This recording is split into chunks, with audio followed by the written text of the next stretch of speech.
You're tuned in to the Binge It Babe podcast with your host, me, Candace Estelle. All right, babes, let's get binging. Hey, hi, hello, and how are you, babes? It is October 1, and that means that today is the first day of spooky season. Now, if you are like me and you're super into spooky season, you probably started it a little earlier in September. But in terms of the Binge It Babe spooky season, we are doing it today, right? So we're starting it today at least. So here we go, right? It's October 1st. It's kind of cold out already. The chill is in the air. The sweater is on. The mug is ready to go.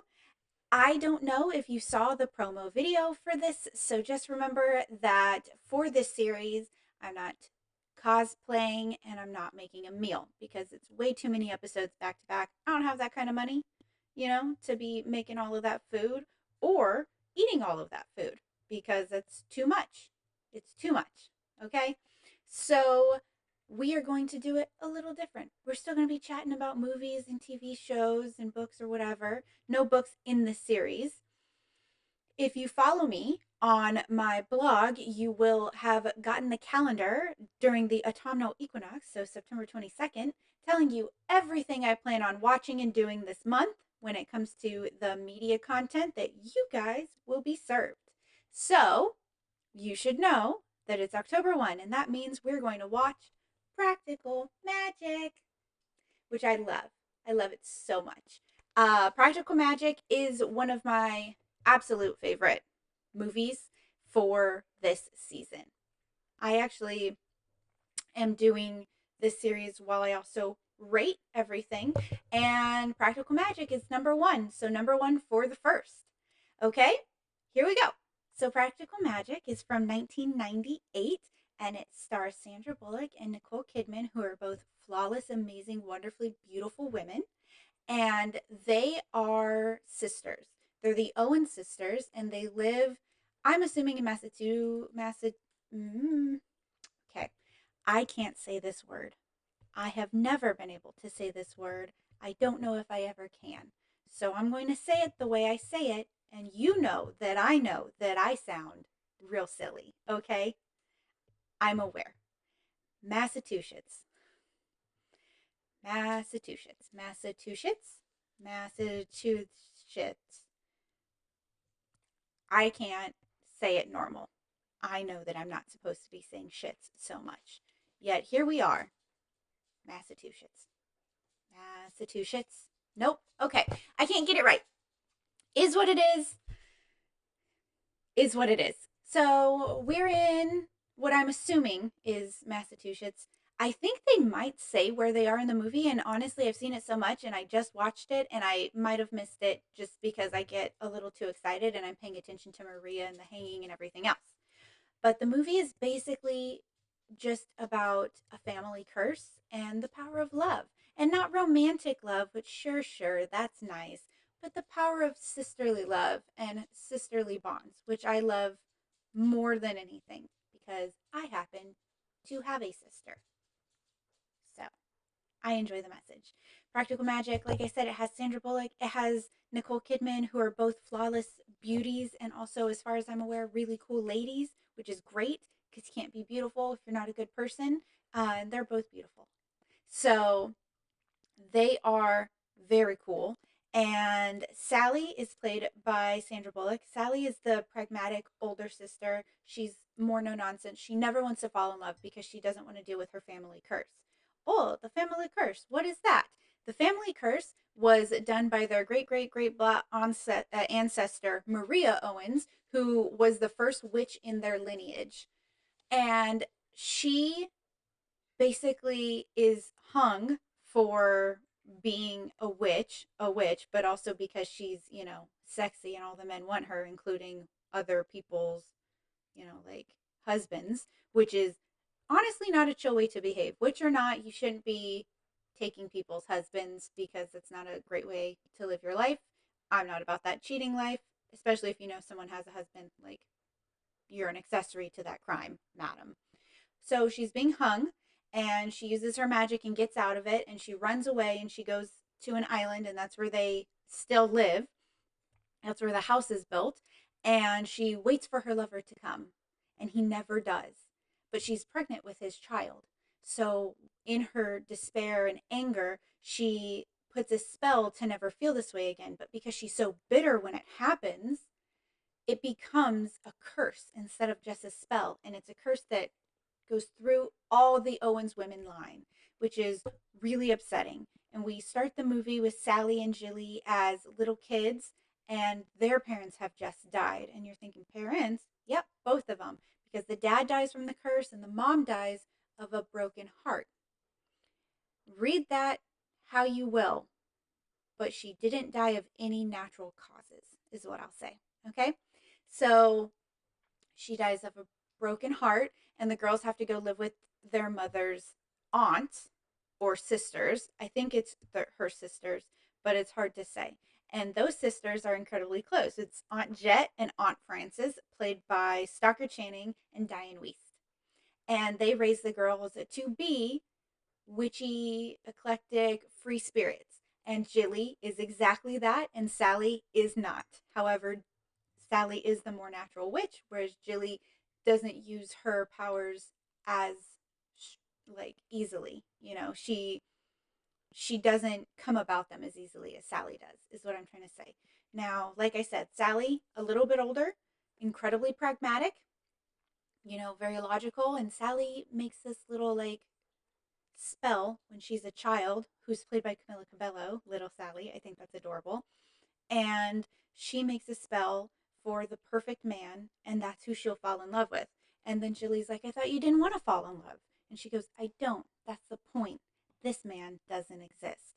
And it's a man with a blue eye and a green eye, which apparently little Sally doesn't know that heterochromia is a thing. It's, someone who can flip pancakes. She's never been to an IHOP, you guys. It's someone who's remarkably kind. That one's fair, very hard to come by. It's someone whose favorite shape is a star, which I think is so cute, and can ride a horse backwards, which Sally apparently has never been to a rodeo or seen barrel racing or anything with the horse, because that's actually not so difficult. I mean, I'm not someone who can be like, yeah, go backwards, but I've been on a horse. I know what they're up to. They can do stuff. Um, so she has all of these little things that she puts together. And I think the other thing is like she cannot tell a lie to him, or he can't lie to her, something like that. And she makes the Amore Vitae, I think is what the spell is called. And the little flowers that she uses, go off into the air and they just disappear.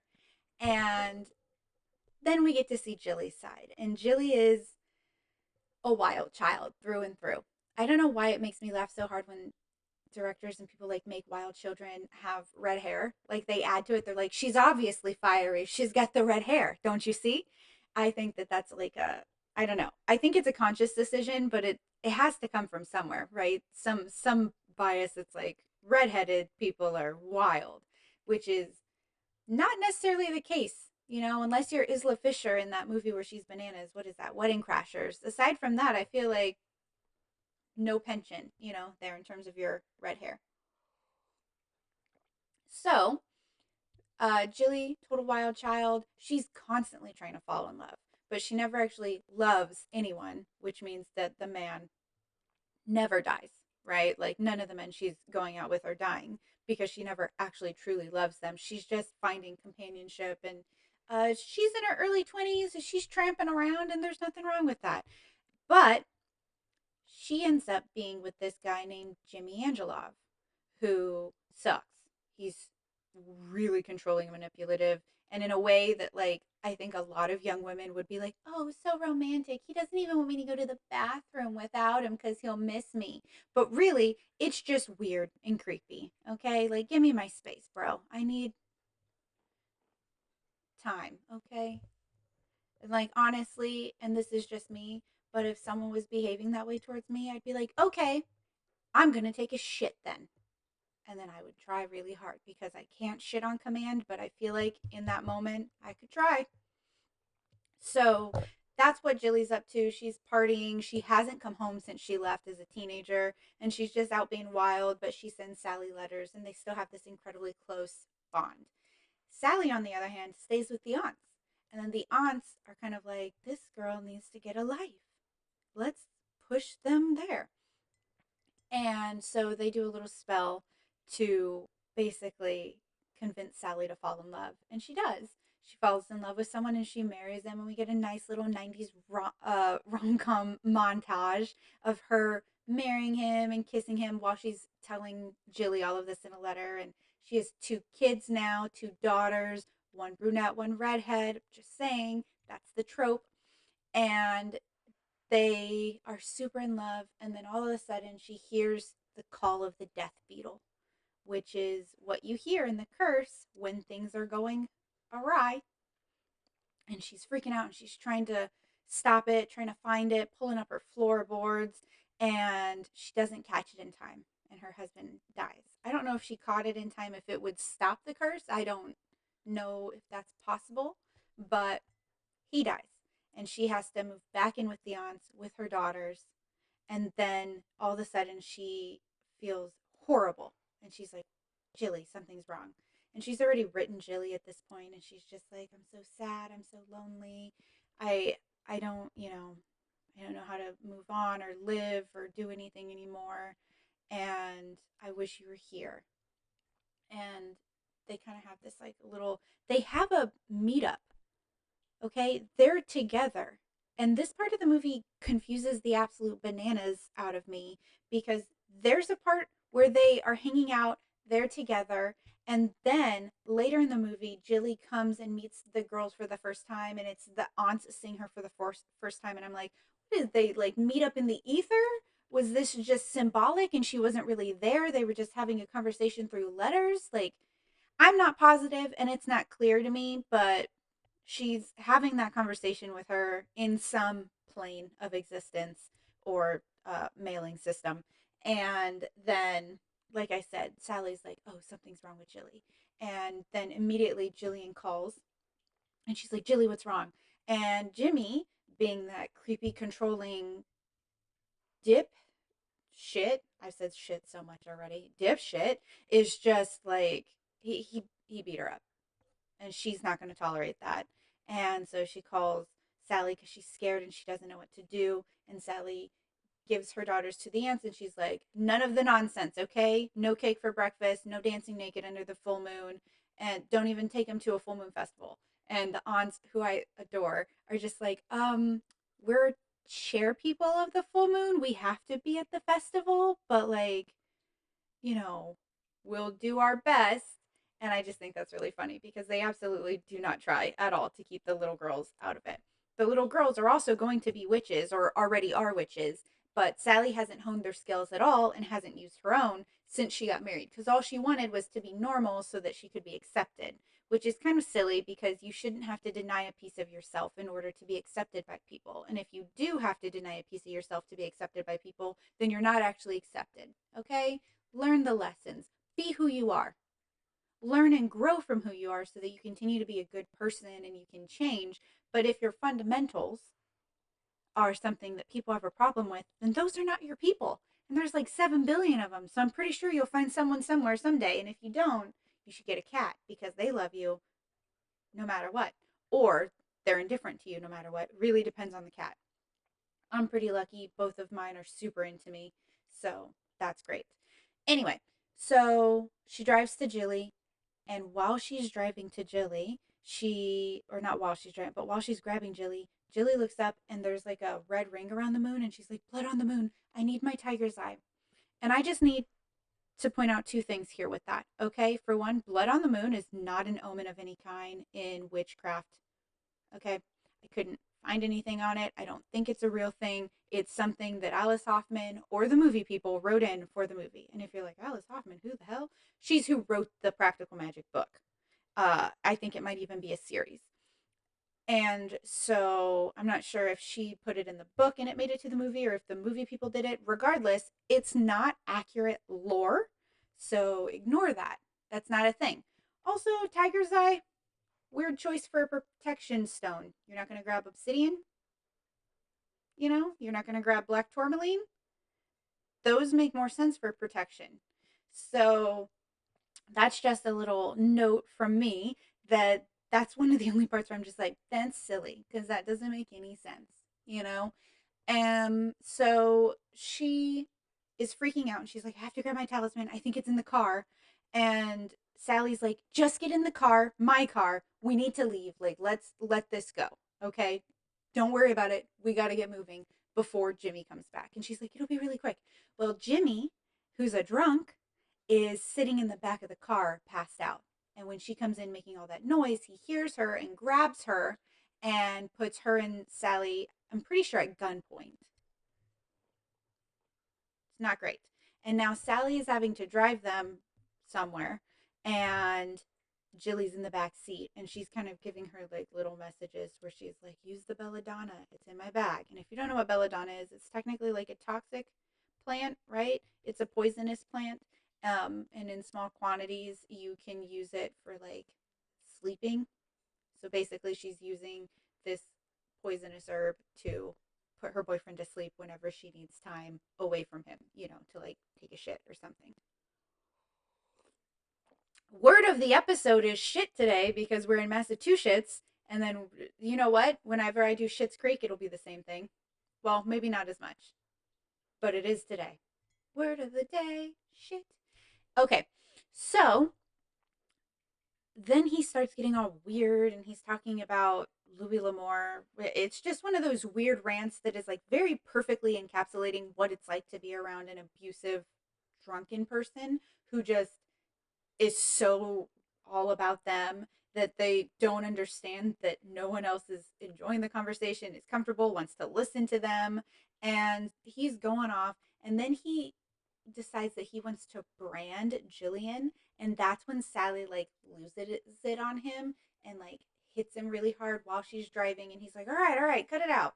And then they're able to drug him, and he doesn't go down, or maybe he's already drugged at this point and he doesn't go down. And then he's peeing outside on the side of the road. He's nonstop smoking, which just like, don't smoke in a car, don't smoke in general, but especially not in a confined space. It's gross.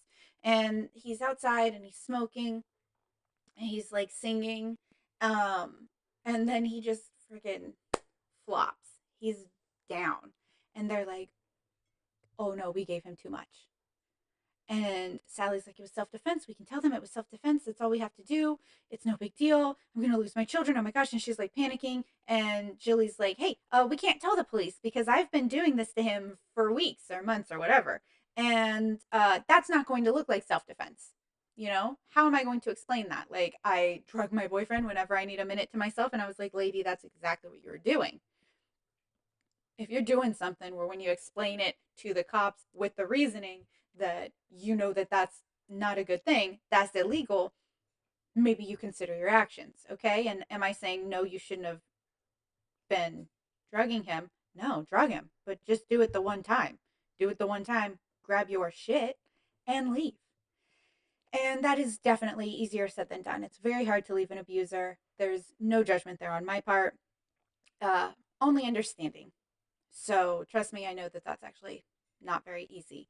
But when you think logically, you're just like, yeah, other choices should have been made. But then the book wouldn't have been there, or the movie, or whatever, and here we are.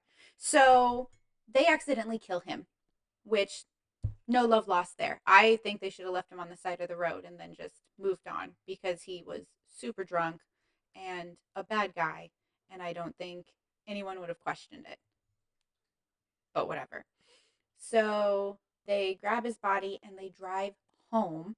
And when Sally lost her husband, she begged the aunts to bring him back to life. And they were like, no, we're not going to do that. He's going to come back strange and unusual. He's not going to come back himself. It's not going to be your husband.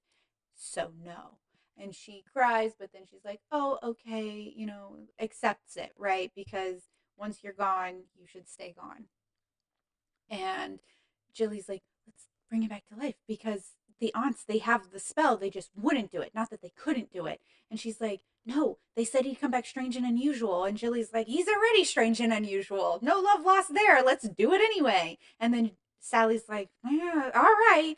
And the aunts and her children, like I said, are at that full moon festival So when they get back, it's just them and his body. And they do a very creepy little spell ritual that I had a lot of fun with. It's not the really dark part of the movie to me, which like the latter parts of this are, but they do this fun little ritual and it brings him back, but he's aggressive immediately, which no surprise there. And then Sally's trying to get him off of Jillian because I'm pretty sure he's strangling her. And she hits him with a frying pan, which is just one of the most funny things to me ever. I don't know why it's so comedic when someone gets hit with a frying pan because I know that that's going to take you out, right? Like I have a cast iron frying pan, and sometimes if I don't even hold it right, like my wrist is like, no, I don't want to. Please don't make me grab this thing. So I bet, and they kill him again. Whoopsie doopsie, again, not a real loss. And so they're like, okay, we gotta hide his body. Because once you're already in deep with a crime, you just got to keep digging. And so they bury his body. I forgot the word. They bury his body underneath the rose bush, and then they're like, yeah, it's cool. It's cool. Everything's cool. Nothing else is going on. Let's move on." And then they go to bed, and Jillian's like, "I don't know. What if your daughters don't like me?" Which is where I'm like, "You were just here. Were you not? Ether? What? Are you in the ether?" Um, so she goes, oh, they're gonna love you. And so the next morning the aunts and her daughters are there, and she comes downstairs and she's like, "Hey girls," and then Jillian comes out and they're like, "Aunt Jilly," and they're so excited to see her and so happy, and she's immediately happy. And I think it's that thing where she ran off to find love, so that she could feel like she belonged, because they're in a town that all knows they're witches and they're mean as hell about it. They have their little chants, which is "Witch, witch, you're a witch," except it's not. And I just realized it this last time I saw it, because I always thought they were chanting "Witch, witch, you're a witch," and I thought that's not very original, but it is catchy enough. And they're not, I had to put the subtitles on to recognize it, but they're saying "Witch, witch, you're a bitch." And I think that that's mean, but also very standard children behavior, especially middle schoolers. Those things are mean as hell. If you have a middle schooler, like, I'm sorry, but also that phase should end soon and bring you right to your teenager. So good luck for however long you've got to deal with that. They are super happy to see them. The aunts come by and they just give Jillian a hug, and they both, are like very open and accepting. And it's one of those things where I think, like I said, Jillian left so she could find love and find a place where she belonged and she could, like be herself. And it wasn't the town she grew up in, where her parents had died and there's this stigma about all the Owens women. She had all the love and care she needed in the house, but it was one of those things where when you're young, you can't appreciate that as easily, you know? You still think that something's missing instead of looking at what you have. And often, if you can look at what you have, there's a really good chance that you'll see, oh, I have what I need. No, I don't have my mom and my dad, but my aunts raised me and they love me a lot and they let me be whoever I am, however I wanted to be. That's really valuable. And I have my sister and we have the closest bond possible. And so they're happy to see her. They see her black eye because, like I said, Jimmy's a bastard, and her, I think it's Aunt Jet who like grabs her, which is Diane Weist, who grabs her and is like, "Oh, I'll get some mugwort to fix that right up." And I just love that because it's so witchy and warm. And then they go into the kitchen, which, by the way, they were in the kitchen last night, but you can't see it as much because it's dark. But this kitchen is phenomenal. I love it. I love it.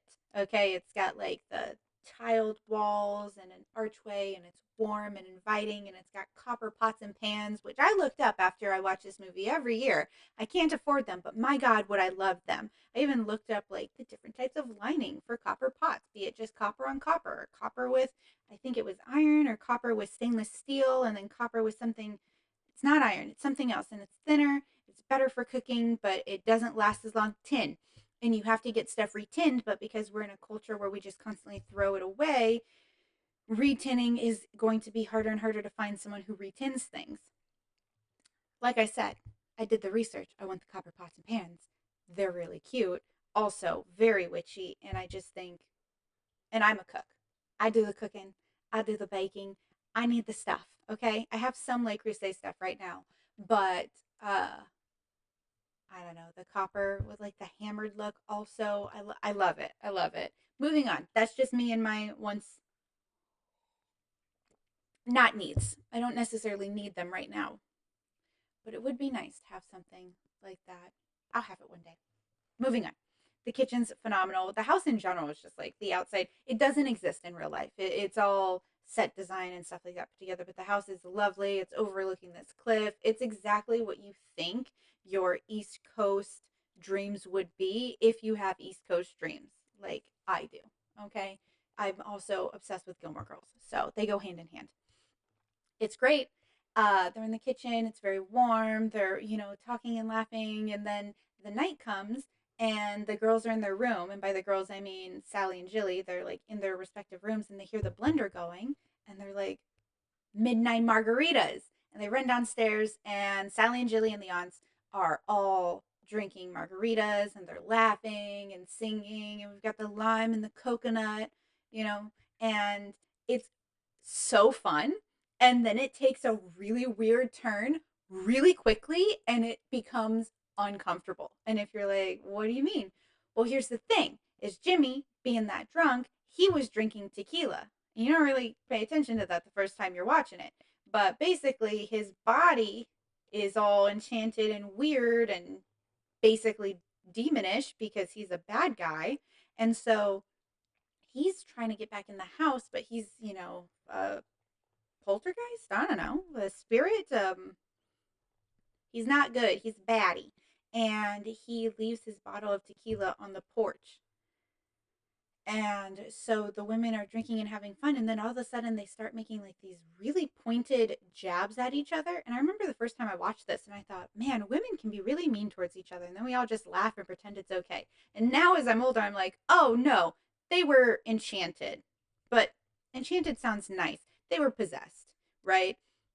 And then Jillian sees the bottle of tequila and she's like, where's this from? And the aunts are saying they're like, someone left it on the porch.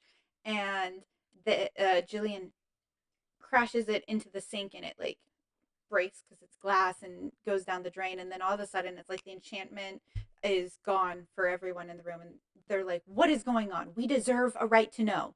And then I think the girls tell them everything that's happening. And the aunts are just like, this is what happens when you just dip your toes in magic. You can't turn your back on it and then be doing stuff like this. And Sally's like, I know the rules.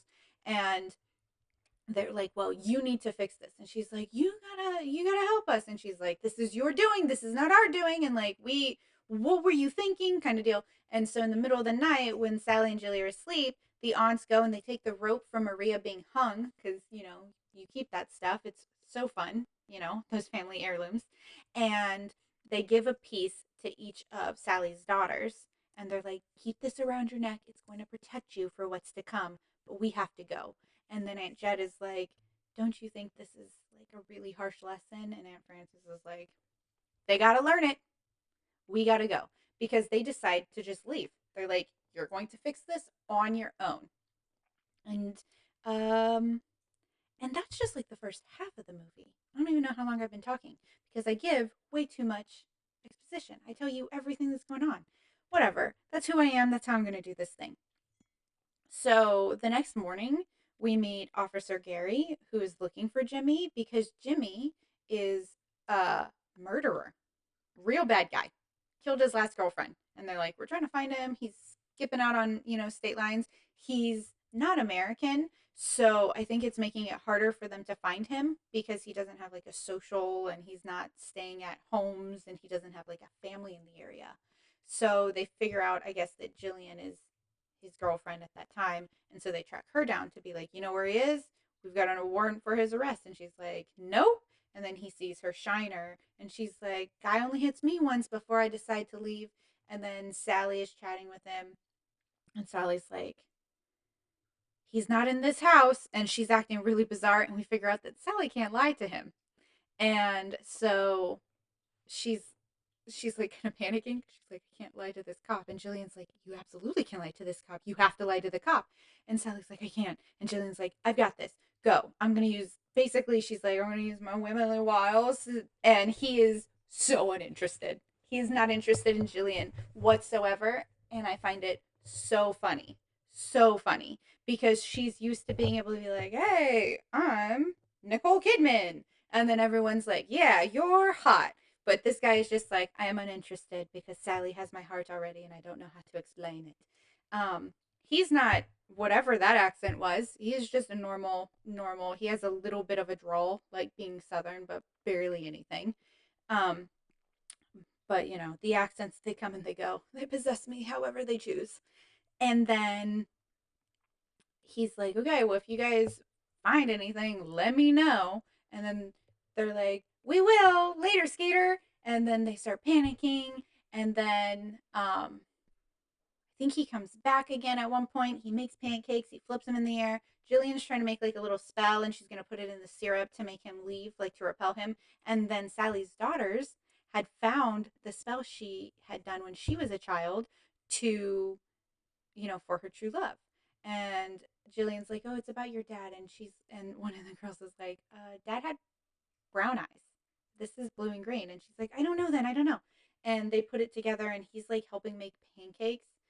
Bizarre, but okay. And he's helping make pancakes with Sally. And he flips it in the air, and the girls are starting to put together that, like, this is the guy. And so when Jillian tries to give him the syrup, they like grab it and they run and throw it off of the cliff and then start giggling and laughing because they want their mom to be happy and have love. I think that's very sweet. And then he's like, what the hell is going on? And he like goes and looks over the cliff, and there's a frog there, and it's like, wah, wah. That's my ribbit sound. Wah, wah. Nope, not getting any better. That's the ribbit sound that you have here exclusively on Binge It Babe. It sounds ridiculous. And so the frog like coughs up a ring, and it's Jimmy's ring. And Jilly's like, oh, I've been looking for that. And he's like, you think I'm a fool? You don't think I know what's going on here? I'm not sure what's going on here, but I know that there's something going on here, and I gotta go. And then Sally goes to his hotel to, I think, confess, but also because she's like attracted to him.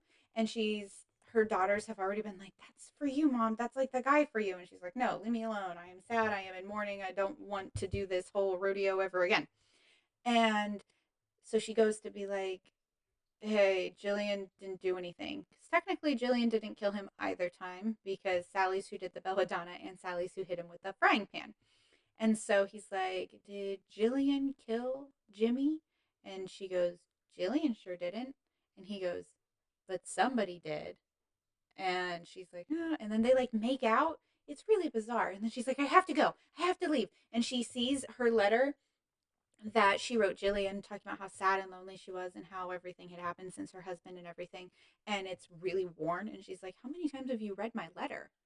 And he's like, a lot. And she's like, I can't believe you would get that many clues from me from this letter. And he goes, it's not really, like he was falling in love with her before he even met her, which is kind of nice, but also a little bit like, boundaries, man. Don't read other people's mail. That's a federal offense. I guess it's not if you're a cop and you're looking at it as evidence, but at what point do you realize that you've blurred a line? So she's like making out with him. She's like, I can't do this. And he's like, what, why? And because she notices he's got one green eye, one blue. And she's like, one green eye, one blue, and like, and he's like, yeah, I got it from my mother. Like, he's confused why that's upsetting to her. And then she's like, I have to go because I wished for you, okay? So you don't even want this. It's a wish. It's not the same thing. And I have to leave. You don't have free will here. You don't actually like me, type of thing. Like, bleh. And then as she leaves, he like mutters, and it's one of my favorite lines in the movie because he mutters, he's like, I wished for you too. Oh, so cute.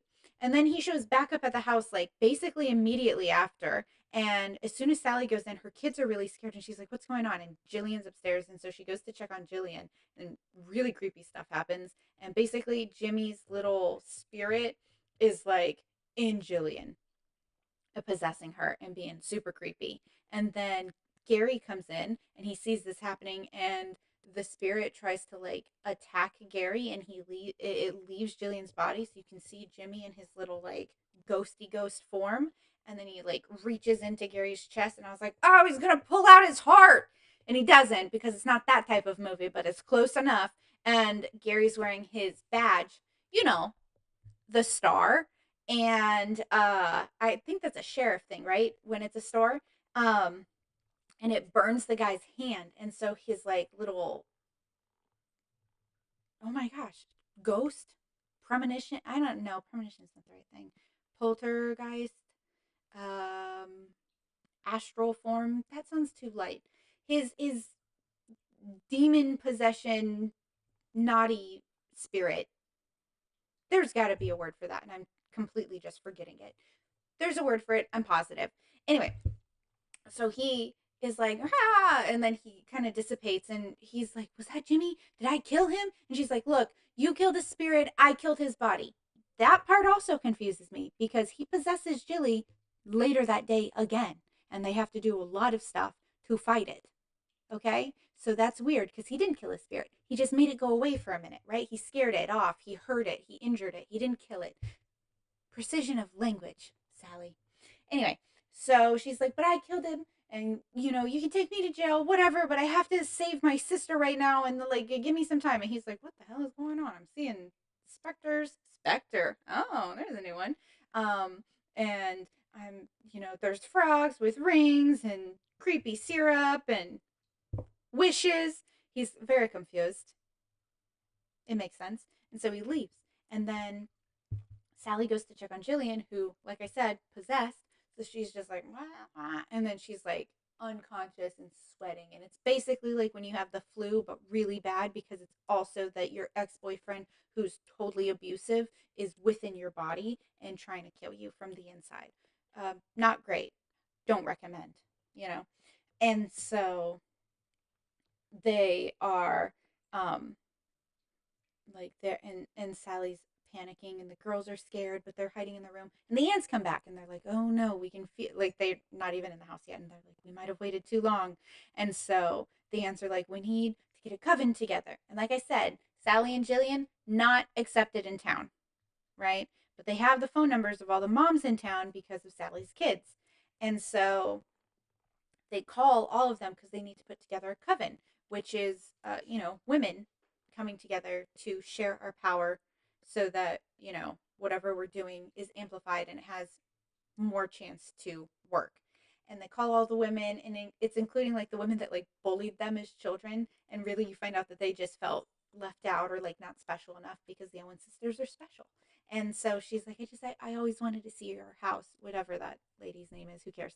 And they come in, and they all have their brooms, and they make like a circle around Jillian, and it's fighting them hard, with the broom perimeter. It can't get past because it's like an invisible barrier. The broom you can see, but like the barrier that it's causing, like a force field. And so Sally's like, please don't die, you can't die without me. And then she like takes a shot of tequila, because she knows that Jimmy loves it, and it kind of like brings him out, and she's like, that's right, I know you want this, so come and get it. And he tries to fight, and he hits the side of that barrier and like knocks out. And then Sally's worried that he's dead, or that Jilly's dead, and she's like, no, you can't die, we promised we're going to die on the same day together, and blah blah blah. And they're together, and then he tries to like attack, and all of the women are able to like fight him, and they basically get him out of Jillian's body, and he turns into a whole bunch of toads.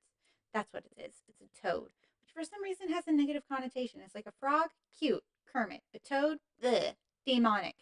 It's weird. Weird. Um, so he falls out, and then is he toads, or does he fall? He falls into ash, and then they put that in like a soup pot that they've been doing, and they dump him out in the backyard. And I did a horrible job of summing that up, because a lot of stuff happens and I get stuff mixed up in my brain.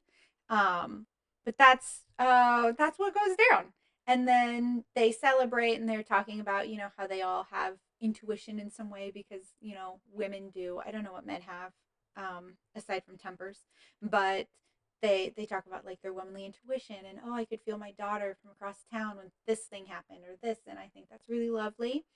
And then they sweep out all of the evil basically from the house with all of their brooms, and it's all lots of revelry. And then the next scene we see is that Officer Gary sends Sally a letter basically where he's just like, this ring was able to place him somewhere else, and we've decided that he's dead. We don't know what happened to him or where it went. So basically, he covers for her, and he uses the ring that the toad coughed up to be evidence. And then Julie's like, "Oh my God, we're thank goodness, you won't lose your girls, nothing like that." And then, what is this? Ooh. Oh, it's my pens. Oh my God. I have really bad ADHD sometimes. I mean, it's probably the same level, but I allow myself to dig into it. I got distracted because I saw the top of that orange, but I couldn't figure out where it was.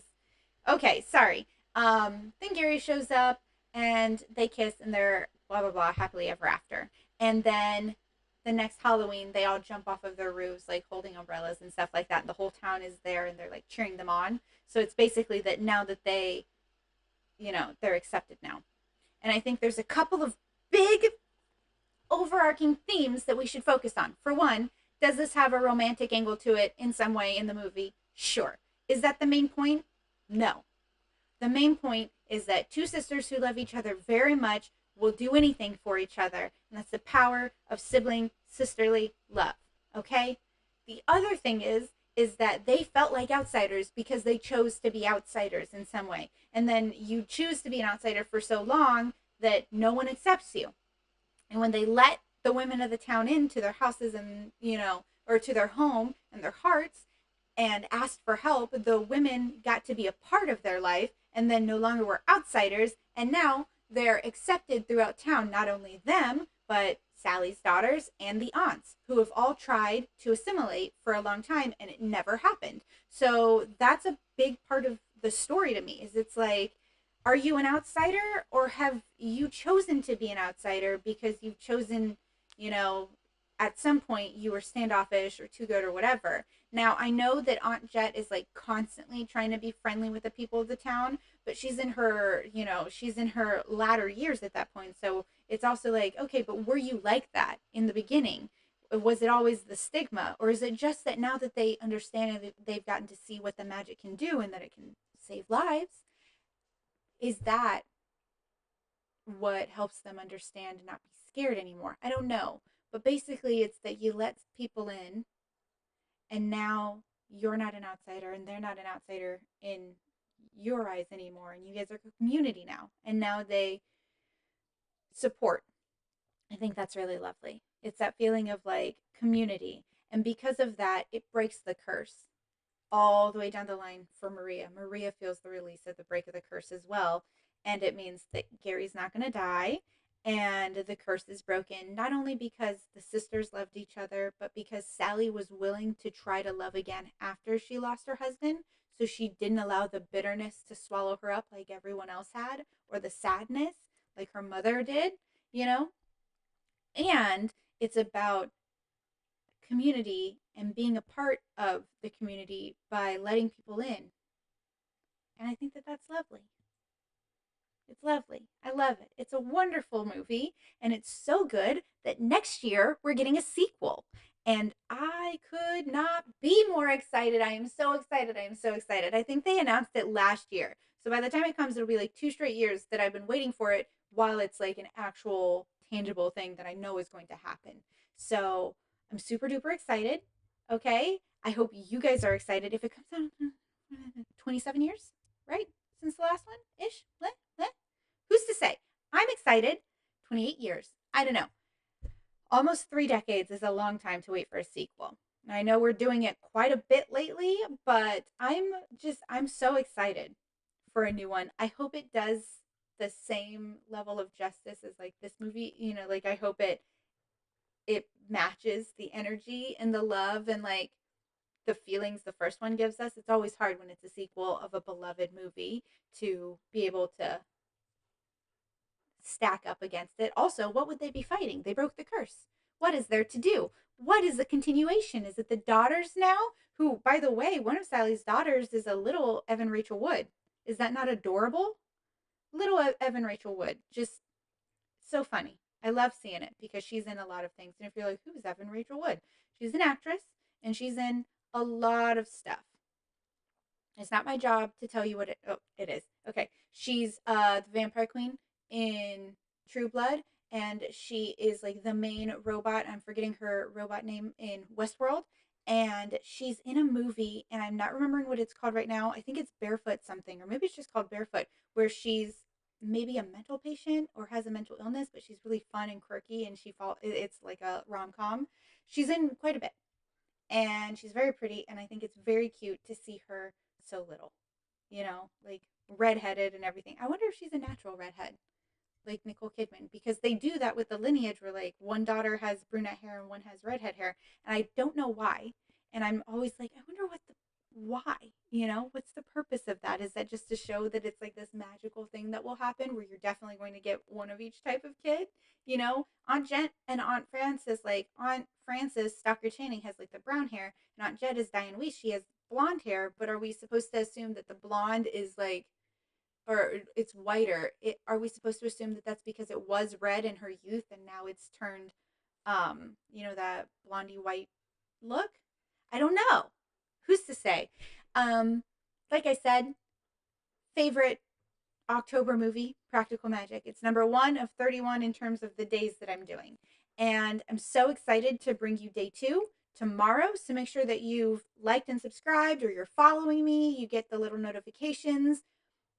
Whatever you have to do to support me would be absolutely wonderful, fantastic, and great. And I will see you all here tomorrow for October 2nd. I believe we're doing Little Evil tomorrow. Bye, babes.